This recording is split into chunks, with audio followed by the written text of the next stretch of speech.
Most people are already predicting the wrong landing spots for this year's top free agents. They're chasing flashy teams instead of thinking about the real fit and opportunity, and that's how you miss where the next breakout situations are forming for fantasy football. So in this video, I'm going to show you the best landing spots for the 12 best NFL free agents. Starting with wide receiver Mike Evans, this is a textbook profile over jersey case that's going to define the early round of your draft. Mike Evans is entering his age 30 season, which means that your league mates are likely going to treat him like more of a depreciating asset heading for the scrap heap. They're going to look at his 2025 box score, 368 yards, only 8 games played, and they're actually going to assume that he's washed up. Actually, the market's entirely mispricing him based on that surface level injury like the collarbone and the persistent hamstring issues that he fought through all year. So when you look at the underlying metrics for those 8 games, he actually earned a massive 27.6% target rate per route run. Technically, target per route run is a sticky metric because it isolates a player's ability to earn volume regardless of whether the quarterback got sacked or the offensive line collapsed. To put it simply, targets per route run is like a master salesman. It doesn't matter if he's in a small town or a big city. When he walks into a room, he's walking out with an order. So earning targets at a 27.6% rate ranked 8th in the entire NFL, proving that while he was still battling through pain, he was still beating NFL cornerbacks at an elite frequency. But he maintained a 13.6 average depth of target, which was 14th in the league, with a staggering 35.3% air yard share. So average depth of target, or ADOT, measures how far down the field a player is when the ball is being thrown to them, serving as kind of that primary indicator for if he's a vertical threat or not. Think of ADOT like a high-stakes investor who takes only big swings. He might not take as many meetings, but every time he does, the potential for a payout is pretty massive. So it turns out the Tampa Bay Buccaneers want him back, not surprising there, but Evans has explicitly declined to say whether he will play for them. So that opens the door for 3 massive landing spots, which we're going to talk about today. The Buffalo Bills are explicitly shopping for an outside wide receiver because their room is fundamentally broken, evidenced by Brandon Cooks taking playoff snaps over Keon Coleman. Except the cold weather and Evans' history of soft tissue injuries creates a real risk that he could break down during a deep December run in the freezing snow. Instead, look at the Baltimore Ravens, who were dead last in pass attempts, but are bringing in a new offensive coordinator to increase play action and downfield shots. So remember when Evans was fully healthy in 2024, he ranked 2nd in the league with an 86% play action catch rate. That fits perfectly because the Ravens are starving for a physical presence who can kind of win in the red zone and stop them from forcing the ball into tight windows for Zay Flowers. The absolute best fantasy outcome is probably San Francisco, though. Brandon Ayuk is gone and Juwan Jennings is a free agent, leading to a massive vacuum on the boundary, so there's a ton of volume to go around, especially for a new outside wide receiver. But I think the move here is simple. If Evans lands in San Francisco, Buffalo, or Baltimore, you're drafting him pretty aggressively in the high to middle rounds. And I think the trap here, at least like the season-ending mistake that I see, is that you kind of let that age 33 narrative scare you into drafting an unproven rookie over a proven alpha like Evans. Because when you draft based on fear of a cliff rather than the reality of a 27.6% target demand, you're literally handing the championship trophy to the guy who just follows the data. That's going to be us. And this is how you kind of get stuck finishing 5th over and over again. It's by playing it safe and kind of drafting for vibes instead of betting on elite profiles that the system has already identified. Now, you're probably thinking, all right, I get the veteran wide receiver play, but what about the quarterback position when you're dealing with a devastating lower body injury, which leads us to kind of a broader philosophy of quarterback arbitrage. That's a strategy that only the most sophisticated managers are willing to execute. The fantasy community as a whole is incredibly reactive, so when they see torn Achilles next to his name, they're going to be treating that player like they've been removed from the league entirely. Number 2 on this list was going to be quarterback Daniel Jones, but the Colts just performed the ultimate honeymoon move by placing the transition tag on him, which is the first time that a quarterback has seen this specific tag since Jeff George. This gives Indianapolis the right of first refusal in negotiations, but it essentially guarantees Jones a $37.8 million bag, regardless of his current medical standing, which is basically the best case scenario for him at this point. It basically means the organization is doubling down on vibes despite a late season torn Achilles that actively threatens his ability for the start of the 2026 season. Actually, by choosing to protect Jones with the transition tag, the Colts have functionally forced Alec Pierce into the open market, fundamentally shifting the vertical kind of target hierarchy of that entire offense. It turns out Jones is still allowed to sign an offer sheet with another club, which adds a layer of system chaos to his draft day profile that most managers are ignoring this time of the year. It's kind of like a usage over vibes case here. Technically, an Achilles recovery for a dual threat quarterback is definitely a gamble, and historically, that model suggests that it's rarely a week one victory for like fantasy production or anything that we can expect going forward or very early in the season. I was trying to think of a good analogy for this one, and the best that I could come up with is that he's basically a high performance speedboat that's currently in for repairs. You know it's going to be fast when you get it, but you have no idea if it's going to be on the water by the time that your vacation starts. Now, you're probably thinking the $37.8 million price tag proves that they trust him to lead the Colts, but the transition tag is actually kind of a cheap man's gamble for an organization that's not ready to commit to a long-term future for Jones, so he's basically a wait-and-see asset for fantasy right now. That brings us to player number 3 on this list, who is going to be Breece Hall. Obviously, we got some news as I was doing this research that he was officially franchise tagged by the New York Jets. This is kind of a profile over jersey case, which is where the intrinsic talent of an elite asset is currently being held hostage by an organizational stalemate. While the Jets claim they're trying to hammer out a long-term deal, the reports indicate that Hall remains unhappy and that a trade to a contender is still a very realistic scenario that could trigger at any moment. Therefore, you still have to value him as an elite leveraged asset rather than a stable, locked-in starter for a struggling New York Jets offense. Because actually, even in a visible disaster last year, Hall posted a career-high receiving success rate, proving his individual efficiency hasn't dipped despite the chaos around him. Turns out, the surrounding dysfunction was so heavy that he only eclipsed 100 rushing yards in 4 games, which is the ultimate stagnant offense tell for a player of his caliber. Breece Hall's kind of like a world-class thoroughbred that's currently locked into a barn with no windows. He's physically ready to dominate on the track, but he needs a trade or a new scheme to finally open the door. Technically, he is entering his age 25 season, averaging nearly 30 receiving yards per game, which remains like the gold standard for a PPR floor at the running back position. This is why his path to the overall running back 1 spot is entirely dependent on whether the Jets choose to move him to a high-scoring vertical offense before the deadline. I think the move here is to remain aggressive on his athletic profile in dynasty leagues, but remain completely flexible on his projection and his ranking for the upcoming season until we figure out where he's going to be. I don't know if we can just ignore the unhappy player kind of leverage that he's assumingly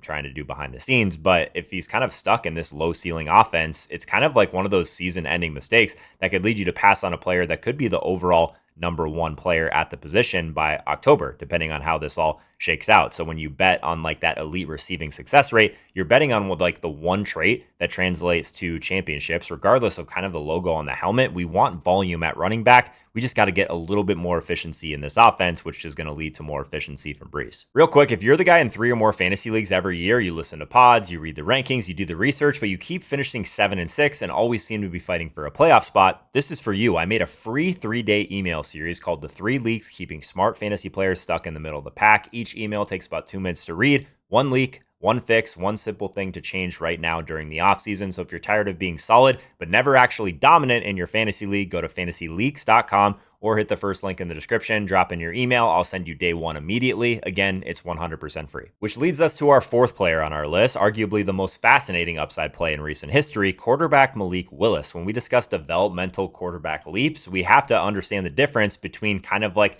players' raw tools and their schematic fit. Most fans and managers are judging a young quarterback by their first few starts in a bad system, and once they label them a bust, they never really revisit that evaluation, except the NFL has moved towards like this customized system era where coaching staffs like Matt LaFleur's are building an entire offense around specific players' limitations and his strengths. A dual threat quarterback with elite arm strength and elite legs is kind of like a nuclear reactor. If you don't have the right cooling system, it's going to melt down, but if you do, it powers the entire city. This like positional philosophy is about identifying when a player has been kind of like Green Bay optimized and is now hitting a market where teams are kind of starving for that specific prototype. So even in a small sample, when you see a quarterback leading the league in efficiency metrics over a 2-year sample, you have to ignore the draft bust narrative and follow the data. Malik Willis is the ultimate usage over vibes case because when the public laughs at his $30 million price tag, the data screams elite efficiency. I don't think a lot of people realize this, but Malik Willis led all quarterbacks in NFL EPA over the past 2 seasons, among those with at least 100 dropbacks. So not a huge sample, but big enough to be at least somewhat predictive. Technically,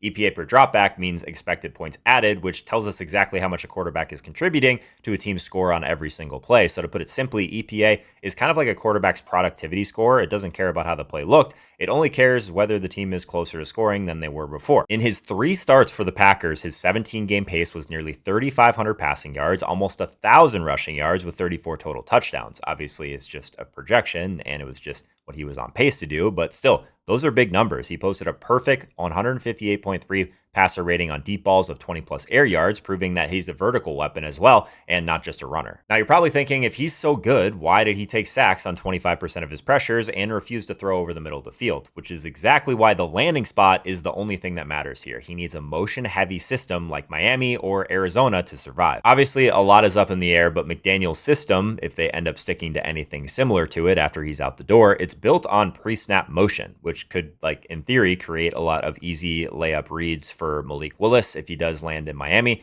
Packers South, as some people are calling it, or Arizona under the LaFleur coaching tree. I think you can bet heavily on top 5 fantasy ceiling at the very least. On the other side of this, if he signs with a rigid traditional pocket passing type of scheme like Pittsburgh, you should probably just avoid him entirely. I think it's one of those traps that could basically lead you into like that highlight reel that we've seen from him in the past, but then you're kind of ignoring that 24% sack rate in a system that's not going to be able to protect him. So ignoring the scheme fit for a dual threat like this quarterback is the fastest way to have a bench starter by week 6, even a droppable asset in fantasy and a roster spot that you're just going to have to try and fill elsewhere. Let's move to player number 5, running back Kenneth Walker. Your league mates are probably going to fade him because they remember the frustrating timeshare in Seattle, but leaving Seattle is actually the biggest fantasy win possible for his profile. He led the league in juke rate at 31.7% and was 3rd in breakaway runs with 18. Technically, juke rate is a measure of missed tackles forced per touch, which isolates the running back's talent from the blocking that they receive. Think of juke rate as a running back's escape velocity. It tells you how often they can get away from a defender, even when the play is perfectly defended. He's like that pure juice play that can create explosive plays regardless of how well the offensive line performs on any given snap. Now, you're probably thinking, if he's so explosive, why did Zach Charbonnet steal all the high leverage work inside the 10-yard line? Turns out the market is incredibly hot for him because teams like Jacksonville, Kansas City are like starving for those chunk plays that he can create naturally. In Jacksonville, Travis Etienne was 41st in explosive rush rate, while Walker was 7th. That's a massive tangible playmaking gap that a coach like Shane Waldron wants to fix. The concern is always pass protection with Kenneth Walker, but if he lands in Jacksonville or Kansas City as the clear-cut lead back, you can draft him in the 2nd round as a league-winning running back 1. The actionable system move is kind of enough to match that elite missed tackle trait to an offense that is currently stagnant or desperate for a spark. The trap here, I guess the season-ending mistake that you could be making, is docking a player's value just because his old team chose not to pay him, ignoring that he's escaping a 50-50 committee. And when you pass on the league leader in juke rate just because of like that narrative, that team narrative for the Seahawks, you're giving away giving your rival a top 10 running back at basically a discount. That brings us to our 6th player, the ultimate mathematical loophole in PPR formats, at least, wide receiver Wan'Dale Robinson. Most fantasy managers, including the ones in your league, are going to be addicted to like that sexy deep threat who shows up on Sunday night highlights catching 50-yard bombs, except those players are incredibly volatile, so if they don't catch that one deep ball, they can finish with 2 fantasy points and ruin your entire lineup. Instead, when you're looking at the texture of your overall roster, you do want some of those chain movers, like those slot separators who can earn targets at an elite frequency and provide rock solid weekly floor. And really, in PPR leagues, one of those guys where one catch is worth 1 fantasy point, that could mean 90 catches is the equivalent of 900 yards before a single actual yard is gained. This positional philosophy is about embracing the boring, the consistent volume of those elite slot weapons who act as a safety blanket for a young quarterback. So when a player leads the league in slot snaps and earns 140 targets, they're not just a role player, guys. They're a fantasy engine that your league mates are pretty much ignoring. Wan'Dale saw 140 targets last year, which ranks 7th in the league, and technically he led the NFL in slot snaps with 543 rather. Technically, he posted 1.97 yards of target separation, which ranked 15th, proving he is basically a nightmare for linebackers and slot corners to cover. Target separation measures the distance between the receiver and the nearest defender at the moment the ball arrives. Think of target separation like personal space on a crowded subway. The more of it you have, the easier it is to function and do your job. Now, you're probably thinking he's a low ADOT guy who only averages 9 yards a catch. That's not going to win me a week. Except in full PPR, that target volume makes him the wide receiver 14 overall in points per game, and the landing spots are perfectly aligned for that to continue. The Tennessee Titans just hired Brian Daboll, who was Wan'Dale's head coach in New York, knows exactly how to scheme him open using pre-snap motion. So if he goes to Tennessee to support Cam Ward or to Washington to fill their explicit slot need, he's a mandatory draft target for a wide receiver 3 price tag. The actionable rule here, I think, is just to embrace the boring, that 90 catch floor, let your league mates chase that boom or bust deep threat who's inevitably going to fail them. The trap here, I think, is that if we're just talking about a season-ending mistake, I think it's fading this guy with 140 targets just because he doesn't have that high upside highlight reel. and ignoring the math that the PPR volume is the fastest way to build a roster spot that's basically too volatile to survive the first round of playoffs. All right, let's move to player number 7 of 12, kind of the opposite of what we were just talking about. Wide receiver Alec Pierce. This is that alpha X profile masquerading as a best ball asset because he's the true vertical stressor who basically dominates single high safety coverages. Alec Pierce ranked first in the NFL with a 51.8% air yard share and second in average depth of target with 19. Technically, air yard share tells us what the percentage of a team's total passing distance is directed towards a single player.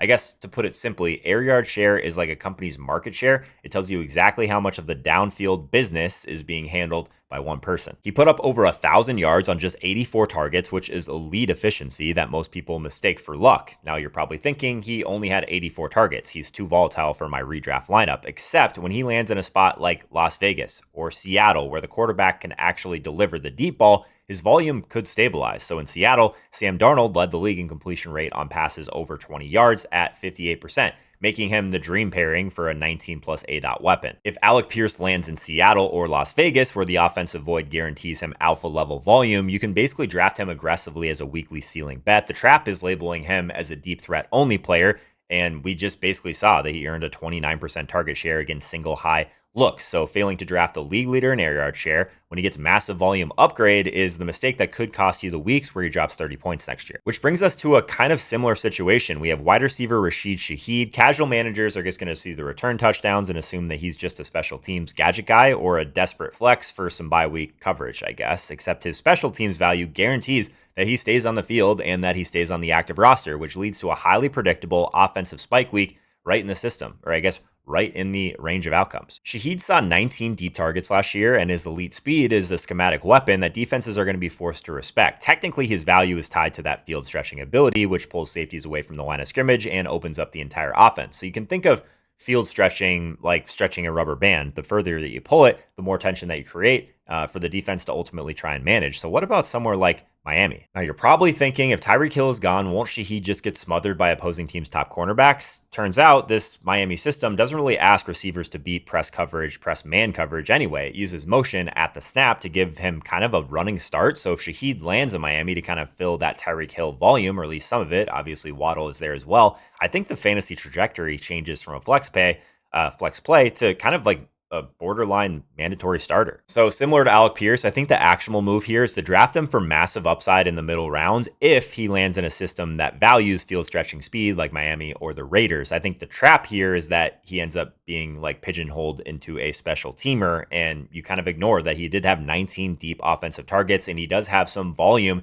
seasons under his belt as a Saint. So failing to recognize the target vacuum in a place like Miami, I think it's a mistake that would leave you searching the waiver wire for some juice that was available in whatever ends up being round 9. Now we have to transition to a couple tight ends here down the stretch, but that's going to require us to talk a little bit more about the high leverage touch philosophy. So in modern day fantasy and the whole landscape as a whole, we have to move past the era of like these Geronimo tight ends who just block and catch 3 passes a game. We're looking for these move tight ends who are featured as the secondary or even primary read in the red zone because of their size and their separation traits. Most managers are going to look at tight end touchdown totals and assume that regression is coming if the number was high the previous year, except touchdowns are really not a fluke when they're supported by route participation and high frequency of red zone targets. This is about identifying the joker tight end who structurally guarantees volume because of the scheme that they play in. So when you find a tight end who's a top 6 separator and moving into like a starting role, you have found a positional advantage that can win leagues. So player number 9 is tight end Dallas Goedert. This is the definitive red zone over between the 20s case. The market is going to scream touchdown regression because Goedert led all tight ends with 11 scores last year. But when you're top 10 in routes run, top 12 in targets, those touchdowns are a result of structural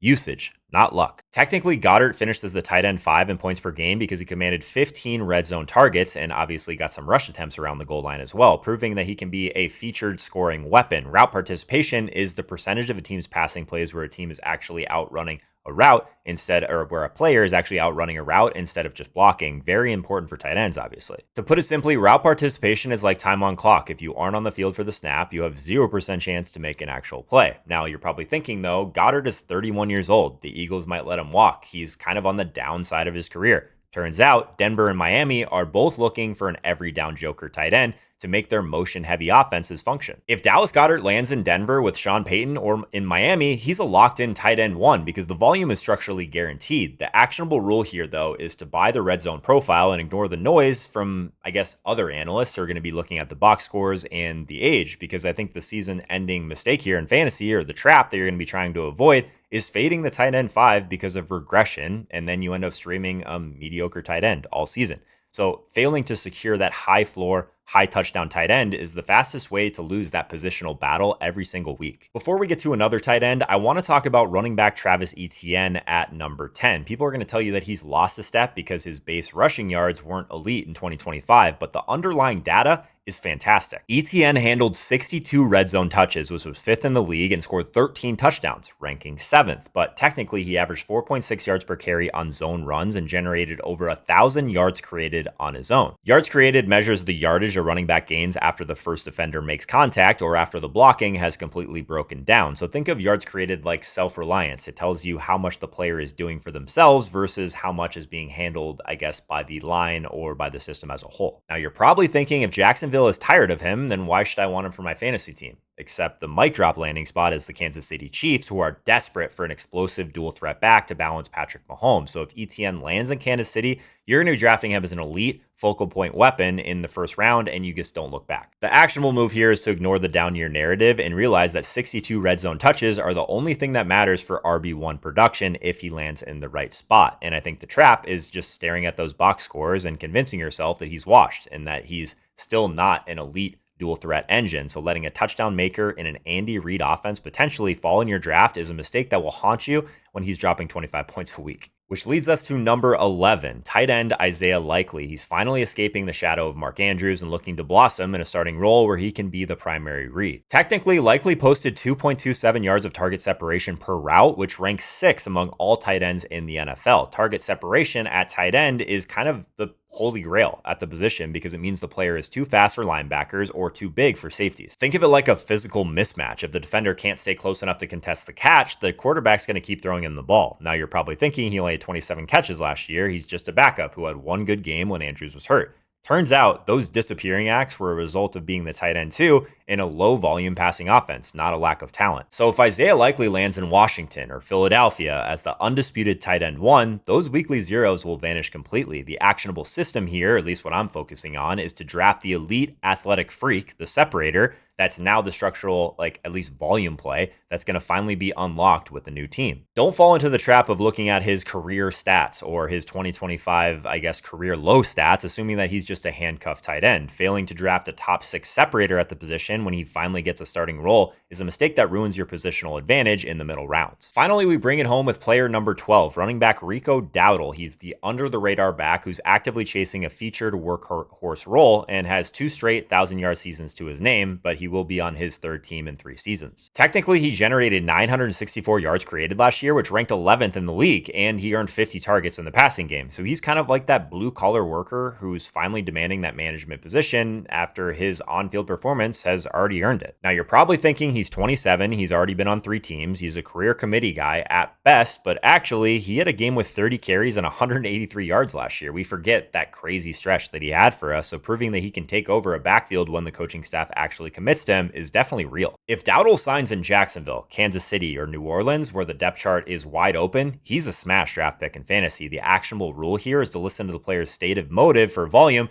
and that it basically has to match with a team that has a glaring, stagnant backfield hole. The trap here is to ignore the 1,000-yard rusher who earns targets because he isn't a household name just yet. So ignoring the player's explicit desire for volume and that the efficiency data supports that he can handle it, you might just miss out on the next breakout star.